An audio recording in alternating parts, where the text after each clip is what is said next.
இல்ல இந்த முரண்பாடுல தான் அந்த கட்சி 49ல தொடங்குதுன்னு நம்ம ஆமாம், பேசலாம். என்ன காரணம்? ஆமாம். 47ல் வந்து சுதந்திர தினம் கிடைக்கும் பொழுது அவர் பெரியார் துக்க நாள்னாரு, ம், இவர் மகிழ்ச்சியான நாள்னாரு.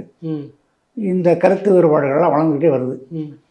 அவங்களுக்கு என்னென்னா, பெரியாரை விட்டு வெளியேறணுங்கிற ஒரு முடிவு பண்ணிட்டாங்க. ஓ 46 கிட்டே முடிவு பண்ணிட்டாங்க. ஆமாம். ஆனால் என்ன சொல்லி வெளியேறது, சரியான நியாயமான காரணத்தை சொல்லி வெளியேறினா தான் அது நமக்கு ஆதரவு கிடைக்கும். தனி கட்சி வைக்கிறது தான். ம், இவங்களுக்கு தேர்தலில் நிற்கணும். ம், அந்த ஆள் விட மாட்டார், தேர்தலில் நிற்க விட மாட்டார். ம், அதனால் இந்த மணியம்மை திருமணங்கிறது ஒரு காரணமாக அமைஞ்சிச்சு. ம், எல்லாரும் ஏற்றுக்கிற மாதிரி. ம், பெரும்பான்மையான தொண்டர்கள் வந்துட்டாங்க வெளியில். ம், அதை வச்சு இவங்க வெளியேறிட்டாங்க. ம், ஆனால் அதுதான் முழுமையான காரணம் கிடையாது. ம். வெளியேறங்கிற முடிவு பண்ணியிருந்தாங்க. அதுக்கு இந்த சந்தர்ப்பம் பயன்பட்டுச்சு. இது ஒரு சந்தர்ப்பமா பயன்பட்டுச்சு முழுமையான ம், பயன்பட்டுச்சு. அதனால் வெளியேறிட்டாங்க. ம், அதுக்கப்புறம் 56ல் தான் தேர்தலில் நிற்கிறதுங்கிற முடிவு மாநாட்டில் ஒரு முடிவு பண்ணுறாங்க.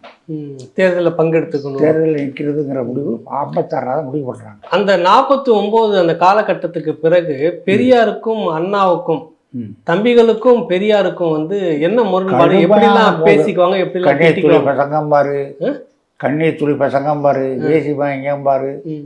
கடுமையாக பேசுவார் பெரியார். பெரியார். ம், ம், அது மாதிரி யாரும் திட்ட முடியாது. ம், ம், அப்படி பேசுவார். ம்.